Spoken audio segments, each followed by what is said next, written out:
Ona tepsachi bu. Tepsa, ko'ynagim kiyib ro'molimni o'rib olasan. Rahmat. Shuni o'zim sog'ayraman. Akam so'qmaydimi? Akangning yoshi katta. Rahmat. Ovqat qiladi.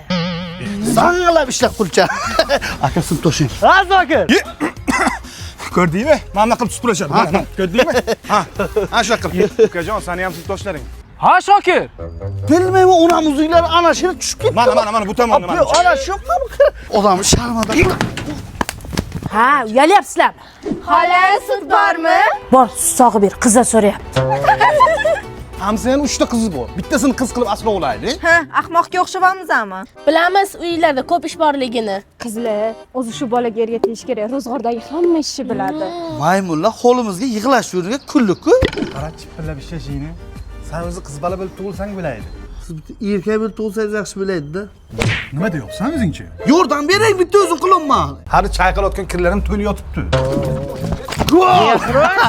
Ha, Ishlarni tashib qo'y. hozir toshib qo'yaman ona.